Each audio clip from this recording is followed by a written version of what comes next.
Okay mga lods, try natin yung Samdon, new model ng 1.5 1 kilowatt na Samdon 12 volt system. Ito yung bago nila mga lods. Ang gagandahan dito sa bago, apat na button na. May up at saka down na. Di gaya ng dati, puro down lang, wala tong up. Pag lumagpas ka sa settings mo, continue pa rin hanggang babalik ka. Di gaya ng new model ng Samdon, may up at saka down na mga loads. So try natin i-set yung Samdon natin. Iba na pala yung mga features nito. Meron na siyang communication dito. RS 485 na communication port for BMS. Pero wala naman tayong BMS, hindi naman smart yung battery natin. So pagpaliban nila yan. Di natin yan gagamitin. Kasi di naman din magagamit natin sa battery natin yan. Okay. Same pa rin. Function. Just long press the function until makita mo yung A0. Yun. A0. And then D3. So try natin up down. Ano bang nadagdag? D3, D1, D3. Yun pa rin sa luma. D1 at saka D3 pa rin. So since hindi tayo gamit ng AC mode, D3 pa rin. So long press, parang middle press lang, 1 second ata para babalik doon sa A0. Okay? And then excuse. Ayun pa rin, may atching pa rin ako. And then up. A1. So ano ba yung A1 mga lods? Wait. Yung A1 mga lods, gaya pa rin ng dati. Yan Seat charging. Charging current pa rin yung A1. From C0 to C6. C0 0 ampere, C6 is maximum. Yun pa rin ang A1 natin. And then yung A2, gaya pa rin ng dati.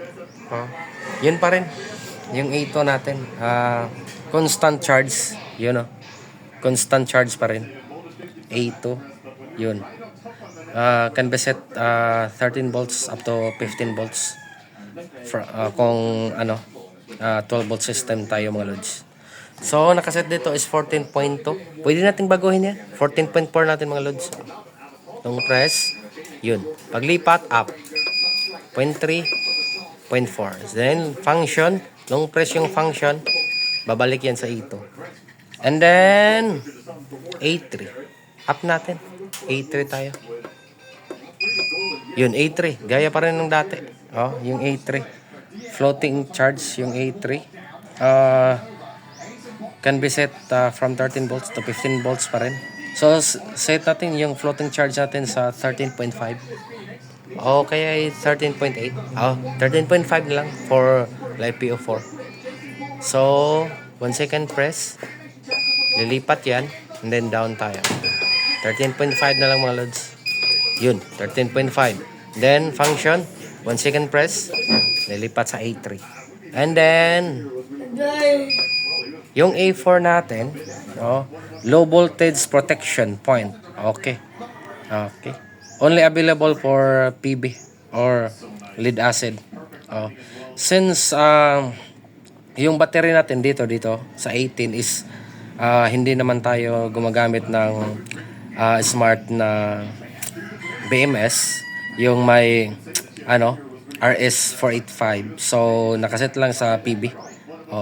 Naka-PB lang tayo mga lods.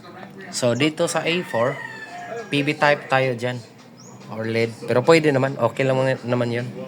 So, only available PB. Okay. Set low. Protection point 8 volts to 13. Okay. So 8 volts to 13. Bumalik. Try natin long press ulit. Yung function. Yun. So, nakaset dito. Yung default is 10 volts. 0.5. So, para hindi masira yung battery natin, hindi masagad, so set natin siya sa So, guys, sa akin, ano na lang, 12, 12.1 na lang. Much better. Kasi dapat yung low voltage is 0.4 higher. So kung nakaset ka ng 12.1, so mag-alarm na siya ng 12.5. Halimbawa, yan, 12.1 nakaset sa A4. So, sa 12.5, mag-alarm yan. Dapat higher siya ng 0.4. Gaya pa rin ng dati. And then, A5 is auto start output. Okay na yan. Hindi natin galawin yung A5. A6 main supply, gaya ng old model. Pwede i-default mo lang yun kasi hindi naman tayo nag-i-easy mode. A7 inverter, ano pa rin yun, gaya ng dati. Huwag nang galawin yan. Maliban lang kung mag-easy mode ka. And then frequency, A8, naka 60 Hz tayo. Dapat 60 Hz. Yun nag-error 19. Yung ginalaw natin yung error 19. Pagkatapos natin ginalaw yung low voltage. Low voltage. So, balik na lang natin yung low voltage. Kasi may iset pa dito na dapat mas mababa. Yung sa dito, main supply ata. So, balik natin. Tayo na lang para hindi tayo mahirapan sa kalisod. Okay.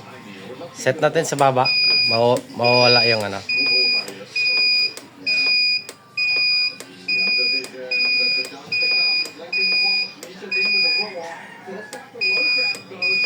10.5 na lang. Okay.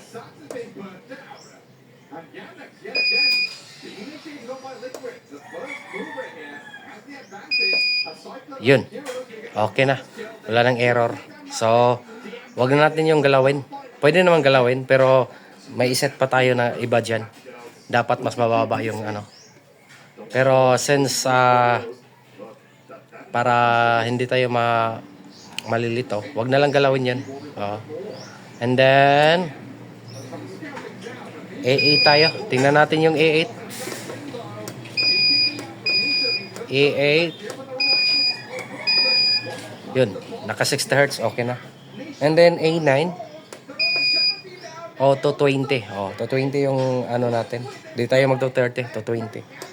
Dito sa 18, yun, naka PB tayo. Kasi pag ginawa nating yan, LI, yan para yan sa smart battery. Dapat mag-communicate yung natin, inverter at saka yung battery. Kaso, hindi naman to smart battery. At saka wala naman tong RS485. So, naka-PB lang tayo. Pero nakaset yung natin, charging for lithium ion. Goods pa rin yan mga lods. Okay. Tingnan pa natin yung iba. May A11. A11 for auto start output yan mga lods. And then 12 low voltage protection battery capacity. Pwede naman yung iset, pwede rin hindi. Pag mo na, galamay mo na yung inverter, set mo na lang yan. So, wait. Yun. So yan, A14, A13. Hindi ko na ginalaw yung sa akin yan. Dito may A18, generator function. Set on off. Note for function needs to be turned on when AC input is connected to generator. So pag naka-connect yun sa generator yung natin, yung solar, dapat naka-on yung generator function para di masira yung inverter natin. Ikaso, hindi naman tayo mag-generator, mahal yung langis ngayon, gasolina at saka diesel. So, no need na i-on yun. Yun na lang mga lods. Okay mga lods, kung iset mo yung yung low voltage, baguhin mo yung value or parameter niya, dapat mas higher siya sa recovery. I mean, mas lower siya sa recovery. Dapat yung recovery is higher than lower voltage protection.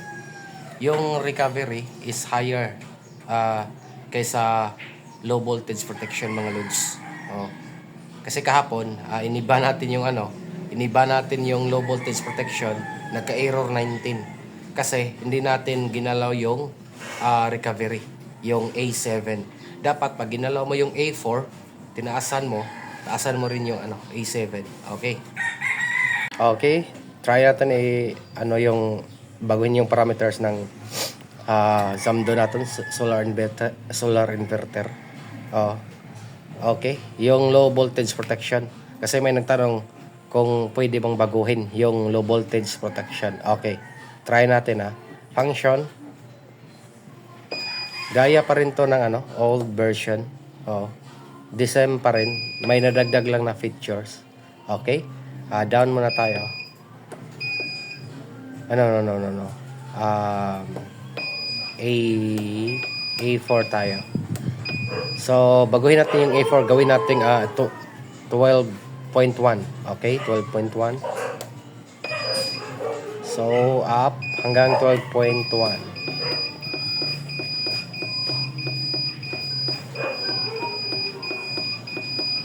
Para hindi masagad yung battery natin. Pwede nga 12.5. 12.1 pwede na. LiFo naman yung battery natin. Okay, and then long press function para babalik doon sa main. Tingnan nyo, nagka-fault or error 19. Fault error 19. So para matanggal yung error na yan, baguhin mo ang A7 pagka mag-error 19. Yun. Long press 3 seconds, 3 to 4 seconds. Yun. So, up tayo. No. Okay. 12.1 lang yan. So, dito, baguhin natin. Gawin natin mas mataas. Yun. Lumagpas tayo. A7. Kasi 10.8. Pataasan natin yung value. Yun. Kanina, 12.1. So, recover natin 12.3 or 12.5. 12.5 na lang. Para mas maganda. Or 12.3. Yun, 12.5. So, long press. Yun. Wala nang error 19. Kasi higher na yung low voltage natin. Okay. Yun lang mga lods. Okay mga lods. Sana may konti kayong natutunan doon. Sa bagong Zamdo natin. Pero yung bagong Zamdo natin, mostly yung mga feature na nadagdag niya is for RS485 na communication port para sa BMS. Kadalasan dyan, like mga DALI, mayroon ng ganyang port para mag-communicate yung yung inverter natin at saka BMS. Okay, pag nakarating kayo sa puntong ito mga lods, huwag kalimutang i-like at saka subscribe naman yung natin, yung video natin. Okay, bye-bye.